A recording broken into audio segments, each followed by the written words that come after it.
Kita semua akan mati satu saat nanti. Pak, kenapa dibuka dengan bilang kita suatu saat nanti bakal mati? Kan serem, Pak. Nah, itu mah logika ya. Bener kan?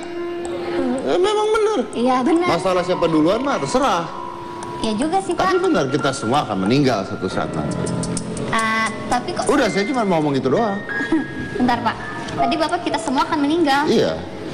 Kan bahasan kita hari ini adalah tentang orang-orang yang dimakamkan. Kalau orang dimakamkan tidak meninggal, itu melawan hukum. Iya dong, Pak. Nah, Masa orang hidup dikubur? Ya makanya saya bilang kita semua akan meninggal satu hari nanti Iya, gitu betul. loh. Nah, kita mau bahas tentang pemakamannya gitu. Kamu iya. mau gimana pemakamannya? Nanti aja dipikirin, Oh, Pak. iya. Saya hidup aja dulu dipikirin, jangan mati dulu dipikirin, Pak. Oh iya. Jika suatu saat bos saya meninggal,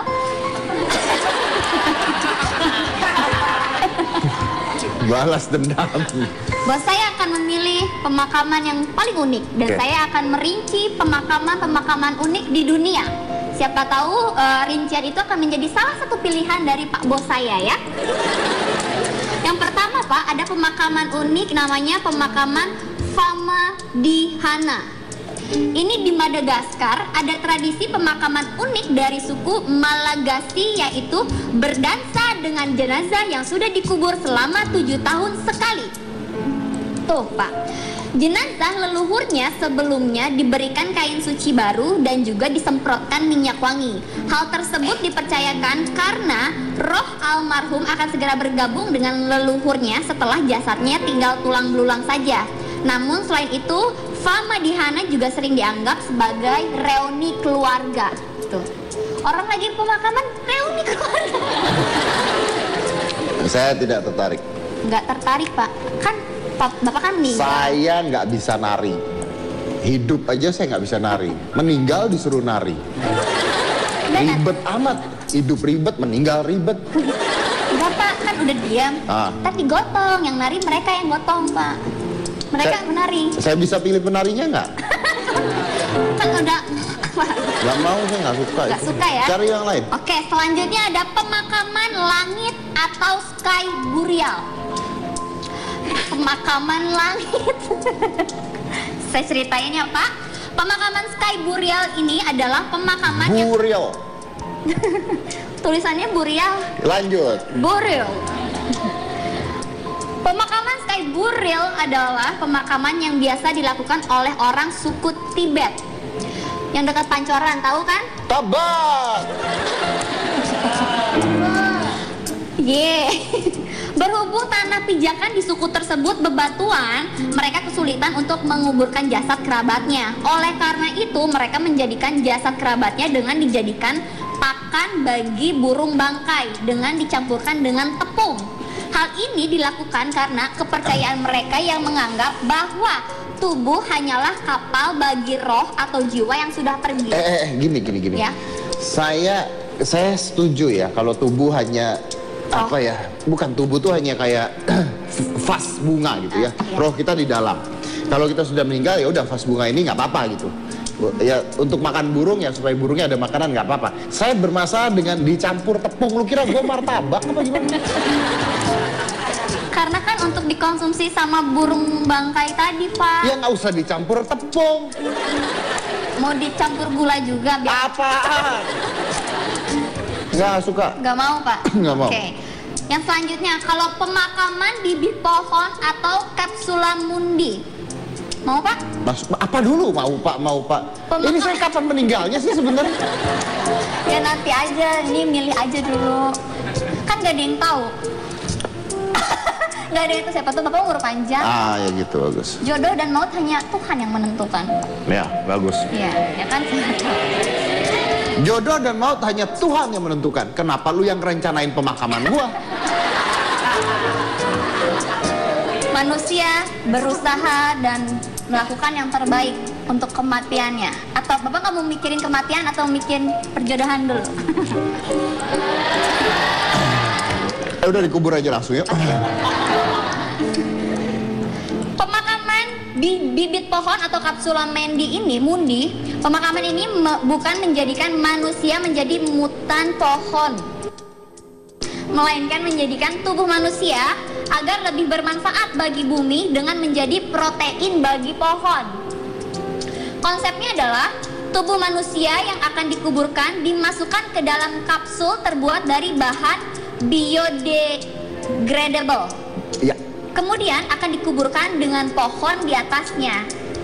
Namun konsep pemakaman ini sempat sulit mendapatkan izin dari pemerintah setempat, yaitu Italia, tempat inisiatornya Anna Citelli dan Raul Bretzel. Jika konsep pemakaman seperti ini diizinkan, maka cita-cita mereka adalah menjadikan pemakaman hutan memori dan bisa menciptakan hutan-hutan kecil yang baru. Betul. Jadi saya tuh jadi pupuk gitu. Iya betul. Jadi bapak tuh kan meninggal ya.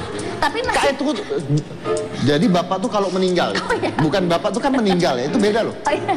Kan bapak tuh kalau meninggal ya, biar masih bisa berguna, jadi bapak itu dimasukin kapsul berbentuk telur, terus dimasukin baru dikubur terus di atasnya ditancapin pohon. Nah nanti bapak tuh jadi pupuk buat si pohon itu, berguna kan? Itu pupuk nggak bisa pakai sapi aja, Pak.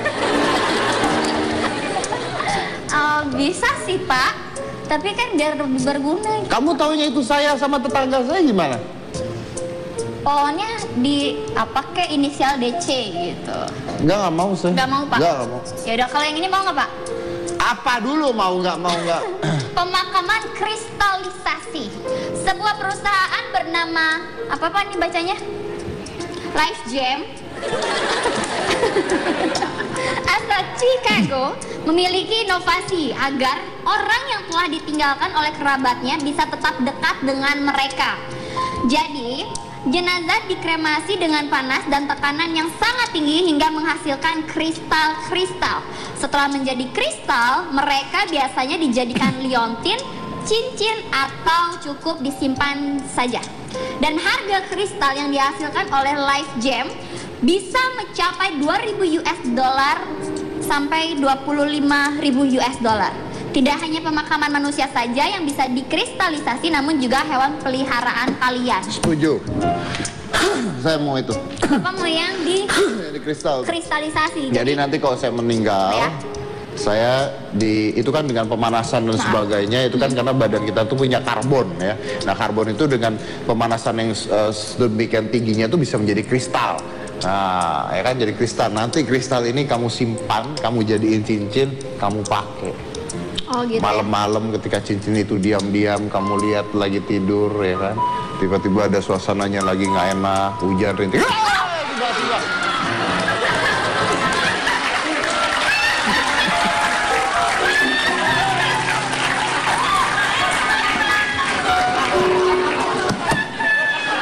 Kenapa dia teriak? Lu pada teriak. Gua kan dapetin dia. Kaget Pak, tuh kasihan bocah, jantungnya kupet. Orang kamu cincin, nah itu nanti udah kau pakai. Gitu sepatu copot. Gitu. Wah, saya setuju yang itu. Bentar. Nggak jadi, udah dimakamkan biasa aja. Udah nggak jadi. Kan lumayan. Nggak jadi, yang ada lu jual. Nggak. Lu tahu otaknya. Kristal, wah dia mau bu kristal. Ini jadi kardusnya tuh. Jual. Enggak, udah. Tapi kan tadi itu kita bahas tentang pemakaman. Ya. Nah, itu pemakaman aja di kristal aja tuh 2.000 sampai 25.000. Jadi 20 juta sampai 250 jutaan lah sekitar. Nah, gimana dengan orang-orang yang ini ya, yang nggak mampu untuk membiayai pemakamannya? Gimana dengan orang-orang yang terlantar? Gimana dengan orang-orang, maaf, misalnya ada orang-orang yang tidak diakui atau orang gila di jalanan contohnya. Nah, itu yang makamin siapa? Oh ada Pak. Di kita ada yang ngurus, yaitu palang hitam. Palang Hitam. Oke. Jadi Siapa misalkan itu? ada mayat yang tiba-tiba ketemu di jalan gitu nggak diurus, nanti sama palang hitam ini akan diambil terus dia urus sampai selesai, sampai dikubur. Kok tahu pengalaman? Kan belum meninggal, Oh iya. jadi belum pengalaman. Iya benar. Karena saya sudah ngobrol sama beberapa tim dari palang hitam dan akan menjadi tamu Bapak saat ini juga. Nova. Ada orang yang di sini? Ada Pak. Oke. Panggil. Langsung saja kita panggilkan, ini dia anggota dari palang hitam. Halo. Dengan Ibu Sumiati dan juga Bapak Madi. Selamat datang. Pak. Apa kabar Pak Madi? Silakan duduk, silakan duduk, silakan duduk. Oke. Palang hitam. Yang saya tahu biasanya palang tuh merah ya. Tapi ini ternyata palang hitam. Jadi Anda itu kerjanya adalah menguburkan orang-orang yang terlantar. Terlantar betul. Yang terlantar. Iya. Oke, baik. Gimana prosesnya ya? Nanti kita lanjut setelah satu ini. Jangan mana-mana, tetap di Hitam Putih.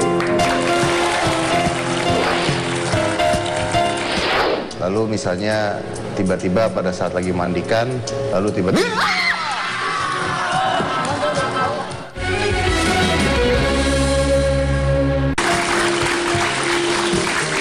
palang hitam ya. Ada palang merah, palang hitam. Oke. Ada palang merah, ada palang hitam, ada palang pintu ya, sering kita apa biar nggak serem gitu Pak. Ada Oh, iya, ketawa, soalnya ini kan pembahasannya agak horor ya.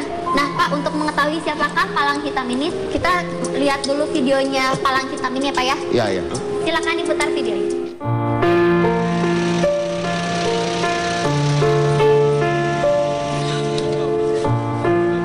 Kita mungkin biasa menjumpai pemakaman atau penguburan jenazah yang diurusi atau dihadiri keluarga serta sanak saudara.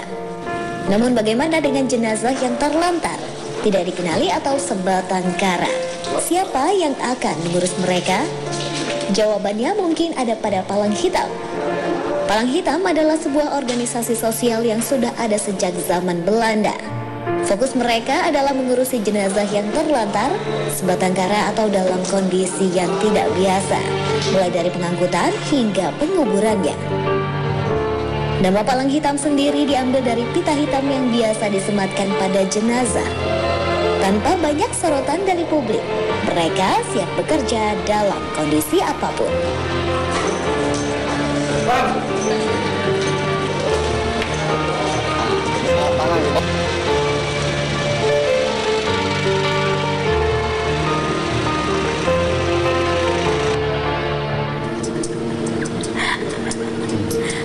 Takut kan kamu? Takut kan? Itu aksi sosial. Itu luar biasa. Musiknya aja kayak masih dunia lain. Tapi aksinya aksi sosial. Iya, silakan. Cika tanya. Bapak aja deh. Nah, palang hitam itu apa? Coba gitu aja. Palang Hitam itu Iya. sebuah nama yayasan yang ada di Jakarta. Ngapain itu Pak kegiatannya? Jadi kegiatannya untuk mengangkut jenazah yang kecelakaan, yang Mengangkut jenazah yang celaka. yang kecelakaan di DKI. Di DKI Jakarta. Jakarta. Yang sekarang itu dialihkan ke Dinas Pemakaman yang ada di Jakarta. Emang yang pertama yang mengangkut kecelakaan itu Yayasan Palang Hitam. Nah, itu yang kecelakaan itu ya nggak punya keluarga atau gimana? Ya kecelakaan itu rata-rata banyak punya keluarga, cuman waktu kecelakaan nggak diketahui keluarga. Waktu kecelakaan Nggak diketahui keluarga. tidak diketahui keluarga. Oh, jadi identifikasinya belum jelas, diambil dulu gitu. Dulu Oke. itu pun kita Dibawa ke Cipto. mendapat informasi dari kepolisian. Betul. Dan ambulan DKI itu meluncur ke TKP untuk mengangkut jenazah dan dibawa ke rumah sakit. Dibawa ke rumah sakit. Oke. Jadi palang hitam itu kalau misalnya ada kecelakaan, diambil jenazahnya, dibawa ke rumah sakit untuk diidentifikasi siapa. Betul. Oke. Kalau diidentifikasi dan tidak ada keluarga yang mengakui, apakah dikubur oleh palang hitam juga? Betul itu. Kalaupun Dikubur oleh palang hitam. Secara cuma-cuma? Iya, gratis. Gratis? Iya. Oh, tuh gratis, Cika. Bodoh amat Pak. Oh, Saya kan ada keluarga ya, Pak. saya ngasih tahu doang. Oh, iya. Nah, itu ketika dikuburkan secara gratis itu yang biayai berarti pemerintah. Iya. pemerintah. Yang biayai pemerintah. Iya. Dikuburnya di mana? Di daerah Tegal Alur sama Pondok Rangon. Ini yang gratis itu ya? Iya. Oh, oke. Nah, boleh tahu Ibu Sumiati ya, usianya berapa sekarang? 46. 46 tahun. Oke. Suka makan sate? Suka. Kenapa nanya sate Bapak? Oh, itu Susana ya. Oke, maaf. Sumiati ya. Ibu Sumiati ini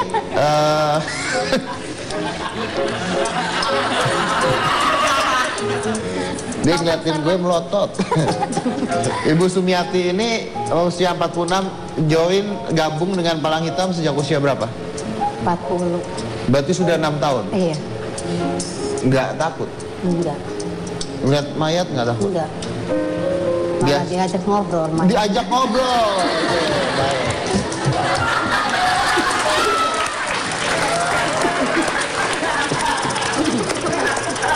Jangan takut. Gua nggak takut, siapa yang takut? Tapi dia ngobrol sama mayat, udah aja ngobrol. Biasa aja. Biasa aja. Dia ngobrol sama mayat. Gak apa-apa, gak apa-apa. Relax aja, slow. Santai aja, kayak gak ada apa-apa, Tahu santai. gue ngobrol sama mayat cuman conjuring. Tenang, kasih tahu. Ibu ngobrol sama mayat. Iya. Nih bapak nih hebat, ngobrol sama limbat. Lebih hebat saya. Mungkin Anda yang tanya sama Pak Madi aja. Bentar, ngobrolnya apa ya? Ya, nenek gampangin ya, kita lagi mandiin gitu. Oh. Dijawab. Terus dia ngasih kepalanya sendiri keramas gitu. Nenek gampangin ya, biar mandinya gampang. Iya. Ya saya mandi sendiri aja. Permisi Coy. maksudnya kali ya. Ya, oke, tanya Pak Madi aja. Oke, kalau Pak Madi bergabung di Palang Hitam ini sudah berapa lama? Saya mulai bergabung di Palang Hitam mulai dari tahun 1990 sampai saat ini. Wih, berarti sudah? 2017 dikurang 1990. 17 tahun. Ngaco. Enggak, ini 7 kurang gini. 20. Satu dikurangi 9. 26 tahun. 27. Iya kan gua mau ngomong 27 cuma kedua kalinya.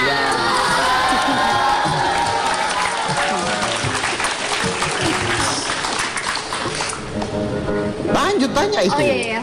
Mak, Anda juga ngobrol sama mayat? Ya, ngobrol. Oke, Anda yang tanya kalau gitu ya, udah benar.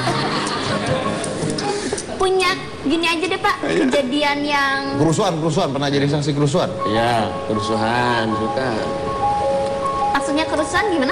Ya, seperti pada tahun 1998 ya. 98 ya? Ya, seperti itu kan kerusuhan. Banyak yang meninggal. Ya, banyak juga itu pihak dari Palang Hitam juga Yang mengangkuti. Ya, nah, itu. Ya. Oke, nah itu pernah ada yang apa ya, maksudnya yang meninggal secara tidak wajar gitu nggak?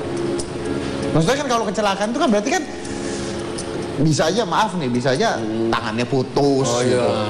itu sering terjadi. Ada kok seneng gitu sih jawabnya. Udah biasa gitu kayak. Udah jawab. Iya, udah. Yang paling serem apa? Yang paling serem? Yang paling serem tuh yang mana ya? Kalau masa itu nggak ada yang serem ya. Cuman bedanya berubah bentuk aja gitu ya. Jadi nggak serem kalau buat saya itu. Cuman berubah bentuk aja, tadinya utuh, jadi itu patah, hancur, gitu aja. Karena pernah ada yang kebelah. Ada yang kebelah? Iya. Kebelah Sering. gimana?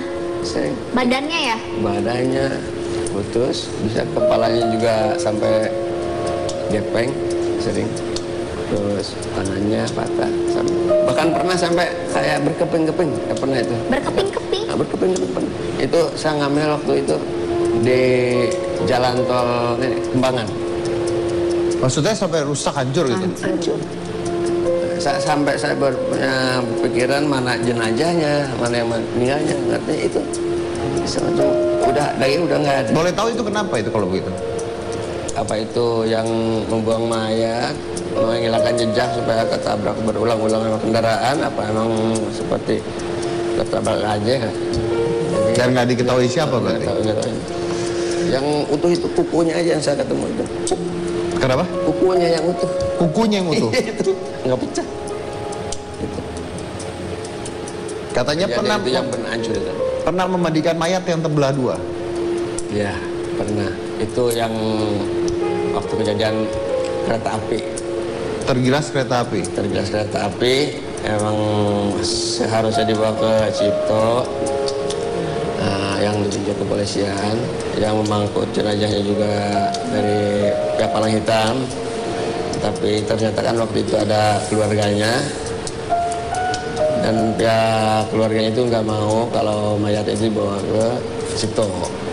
Tapi sempat juga dibawa ke Cipto dan dicabut paksa. Artinya dibawa pulang paksa tanpa divisum. Akhirnya diizinkan sama petugas Cipto itu, silakan bawa. Ya, setelah sampai di rumah, begitu mau dimandiin, dikamarin, bingung gimana? Nggak berani memandikannya. Kalaupun di daerah setempatnya ada yang suka memandikan, itu nggak terbiasa yang seperti itu ya gitu. Akhirnya minta bantuan ke dinas pemakaman, dan itu palang hitam itu. Ya kebetulan waktu itu saya lagi piket, lebih kurangnya itu pukul 1. Udah mulai tiduran saya itu, dibangunkan sama teman. Bang, mau nggak kata mandiin? Saya bilang kan gini, saya ini kok ditanya mau enggak, saya ini petugas memandikan, mau saya gitu. Tapi yang kecelakaan itu, kecelakaan kereta api, gitu. Gini kata Bapak, ya udah nggak apa-apa, ayo kalau mau ini saya sanggup. Akhirnya sampai ke rumahnya yang meninggal itu, apa betul? Berburai. Mandiinnya gimana? Nah, memandikannya seperti biasa karena kan masih bisa disambung. Cuma bedanya putus saja. Nah, cara mengkampaninya supaya jangan putus, supaya mudah untuk ngangkat, saya minta sama keluarganya minta diusahakan papan supaya mudah digotongnya, ada waktu penguburannya. Nah, jadi diletakkan di papan, dikasih plastik, lalu kain kapannya baru bisa digotong.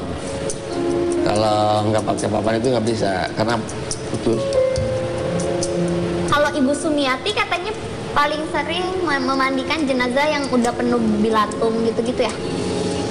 Ya ada, udah ada belatungnya, terus udah ada, kalau ada yang sakit gula kan pada bolong-bolong tuh badannya, dari kepala sampai kaki udah bolong semua. Oke, maaf saya mau tanya. Anda tidak takut kan? Ya, ini maaf ya saya tanya. Tapi geli nggak? Pertama kali emang geli gitu. Pas udah kesininya enggak. Udah nggak? Iya. Yang paling teringat aja apa? Teringatnya paling yang kakinya buntung.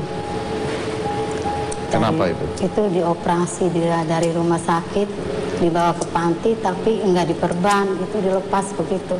Oke. Ini sering nggak sih hal gini terjadi? Maksudnya dalam sehari apakah ada kerjaan seperti ini? Ada. Tiap hari? Iya. Tiap hari ya? Iya, tiap hari ada. Ibu sudah punya suami? Udah. Suami tahu kerjaan ibu apa? Tahu. Suaminya kerja apa? Bengkel. Bengkel. Anak? 3. Anak tahu ibunya kerja apa? Tahu. Nggak ada yang nyuruh berhenti gitu? Enggak. Dalam waktu sehari bisa paling sedikit berapa kasus? Paling sedikit sama TKP itu bisa 10. Atau paling sedikit 10? Iya. Sehari? Iya. 24 jam. 24 jam. Dalam waktu 24 jam Iya. ada 10. Paling banyak? Lebih kurangnya. Paling banyak Paling banyak. bisa 20 juga. Berarti itu di Jakarta saja ya? Di Jakarta. Berarti banyak yang meninggal Itu yang yang tidak. ditangani oleh dinas pemakaman. Iya. Dan itu kebanyakan tidak dikenali gitu? Iya, itu yang terlantar. susah. Itu yang terlantar. Ibu boleh tahu nggak sih Pak? Ibu boleh tahu nggak sih Pak? Itu stres itu orang nanya gitu. Iya Pak, saya stres banget Pak, saya serem banget Pak. Kalau gajinya kurang lebih berapa? Pasti gede ya? Gaji UMR. Gajinya UMR? Iya. Berapa itu Pak? Ya UMR. 33.500. 33.500. Ada tambahan kah kalau misalnya lembur atau apa gitu? Nggak ada. Nggak ada. Iya. Atau misalkan pas mandiin mayatnya yang berontakan gitu ntar dikasih bonus? Nggak, sama aja? Enggak ada, bonusnya di akhirat. Bonusnya di akhirat. Insya Allah. Amin. insya Bonusnya Allah. di akhirat. Oke, luar biasa. Nah, Banggakah Anda jadi petugas palang hitam? Apa yang buat Bapak dan Ibu bangga menjadi petugas palang hitam? Yang pertama, di samping mencari nafkah, mencari rezeki buat saya pribadi, buat keluarga, anak, insya Allah itu satu ibadah dan pekerjaan yang mulia. Ya. Ibu? Bisa ada gajinya, terus kerjaannya juga bikin dapat pahala. Ya. Ya, udah, Ada pahalanya. ya, buat akhirnya. Pernah nggak Anda berdua tuh ketika misalnya lagi memandikan jenazah gitu ya, lalu misalnya tiba-tiba pada saat lagi mandikan, lalu tiba-tiba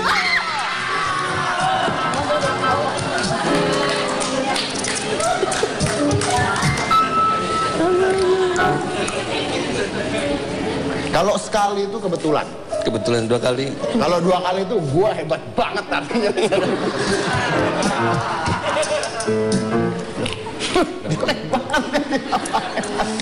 Oke, Bapak tuh kesurupan ya? sebelum dia ngomong, saya cut dulu. Habis ini kita akan kedatangan Ustadz Wijayanto. Kita akan ngobrol dengan Ustadz Wijayanto setelah satu ini ya. Saya mencium Cika itu nggak boleh karena bukan apa-apa saya. Tapi kalau dalam kondisi tertentu dia pingsan, maka saya nggak ada Mas Dedi, saya boleh bantuan pernapasan. Ya, kita kembali lagi di Hitam Putih bersama Ustadz Wijayanto dalam Tanya Ustadz Wijayanto. Ustadz Wijayanto, Iya. Gimana Mas Dedi? orang meninggal, Ya, kenapa harus didoain? Ayo. ya. Pertama, memang doa tidak terbatas kepada orang hidup, karena doa itu adalah urusan batin. Di dunia ini ada banyak alam. Jadi ada alam yang namanya alam yang jabarut itu yang kita sama-sama bisa komunikasi gini. Ini gini sekarang. Ya, jadi karena secara lahiriah memang ada kontak fisik. Oke. Tapi ada yang tidak kontak fisik tetapi bisa dirasa. Misalnya alam misal. Alam misal itu misalnya di sini ada virus. Tapi kita nggak bisa melihat bahwa orang flu itu karena virus misalnya.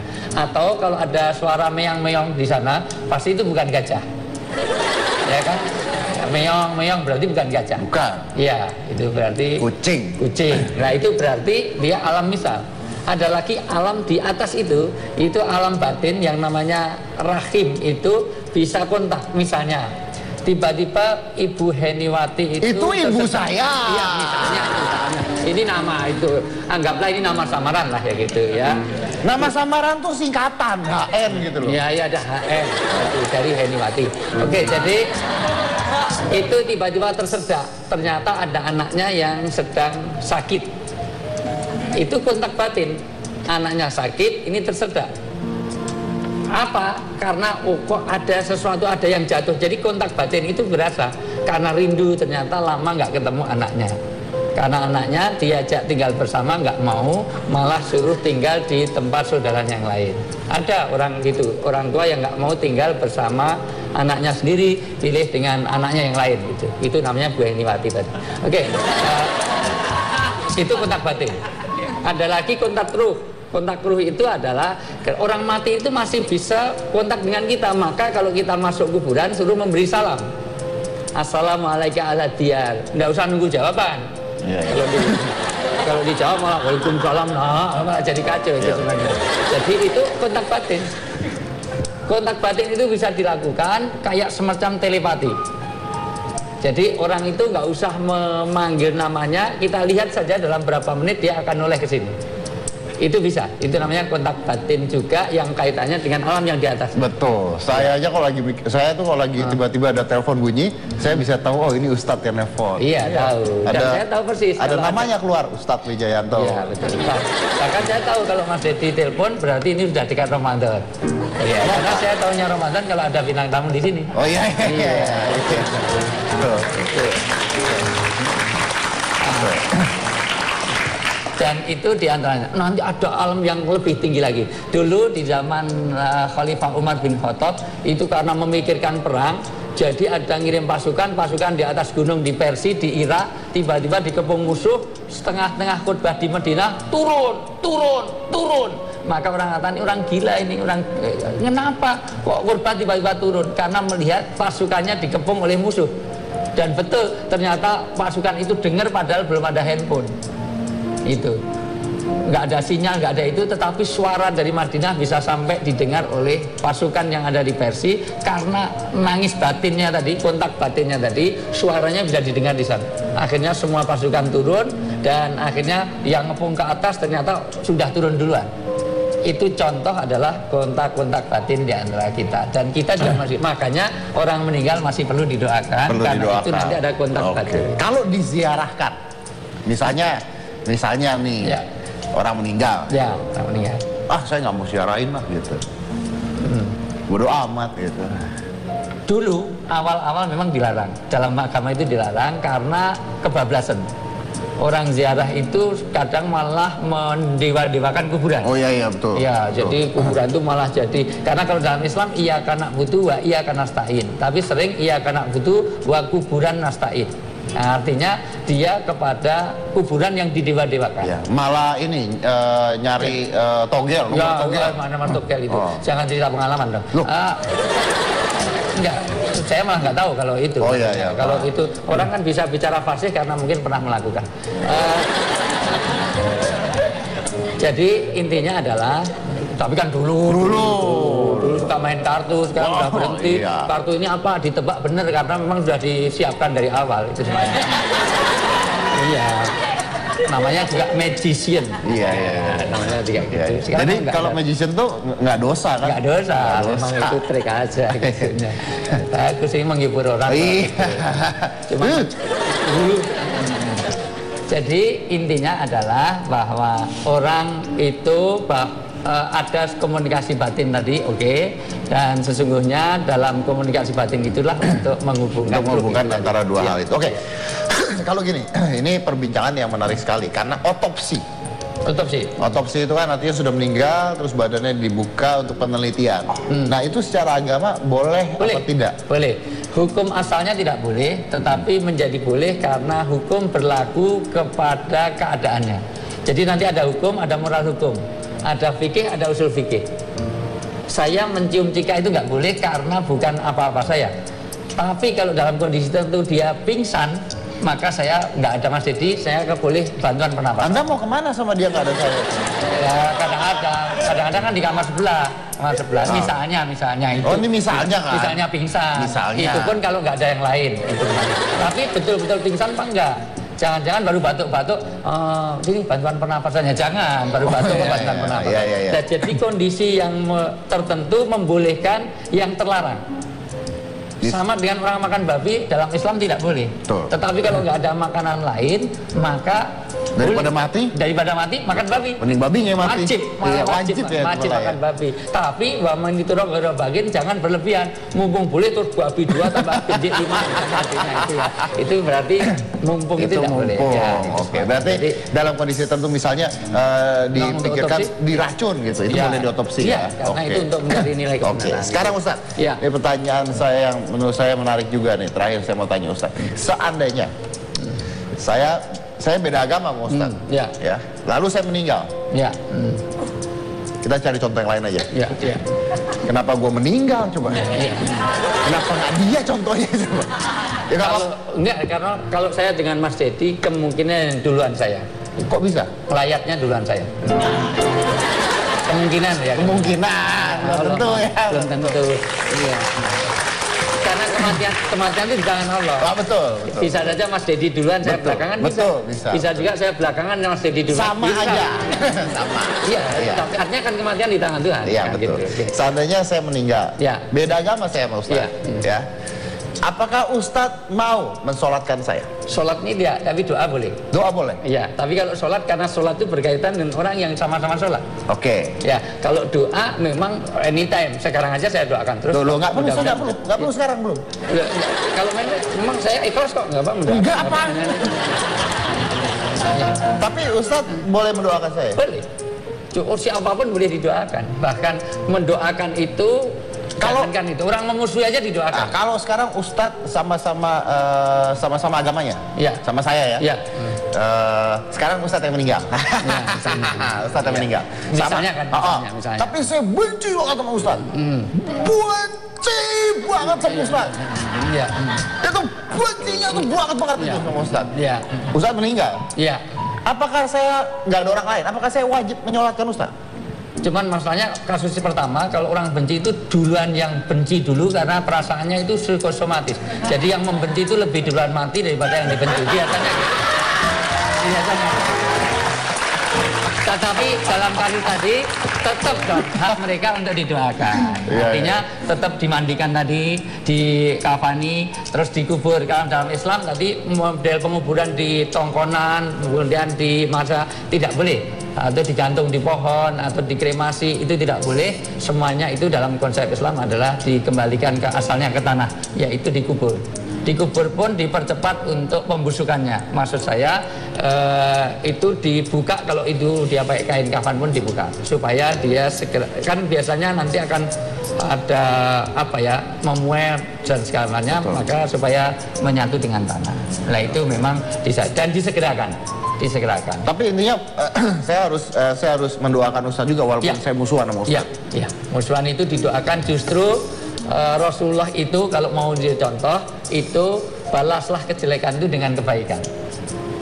Dalam surat Fusilat ayat 34, itfa billati hiya aksan. Kalau kamu dibuat ada orang berbuat salah kepada kamu, balaslah dengan cara yang baik. Kalau kamu kecurian, jangan ganti mencuri. Berarti sama-sama pencuri. Betul. Kalau kita kecurian, maka kita tidak boleh ganti mencuri karena supaya kita tidak jadi pencuri. Dan ini sering terjadi kalau di masjid hilang sendalnya, terus tinggal satu, terus dia ngambil. Berarti dia sama-sama pencuri. Ngambil sendal orang lain. Iya, kan itu sering terjadi. Iya. Oke, baik. Terima kasih Ustadz. Luar biasa. Jangan mana-mana, kita lanjut lagi setelah satu ini. Tetap di Hitam Putih.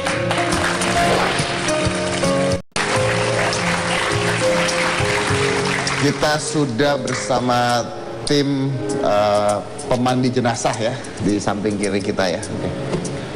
Pemandi jenazah? Iya, pemandi jenazah tuh. Bentar. Iya, benar. Kalau Pak Ustadz? Apa? Kalau Pak Ustadz? Bang, ada Pak Ustadz? Itu. Oh iya. Maaf. Kalau Pak Ustadz? Ini Kenapa kok milihnya kok palang hitam, kok nggak palang putih? Iya, Pak. Itu nggak palang hitam, itu duka ya. Oh ya, palang hitam itu biasanya orang-orang terlantar, orang itu mayat jenazah terlantar itu hitam ya.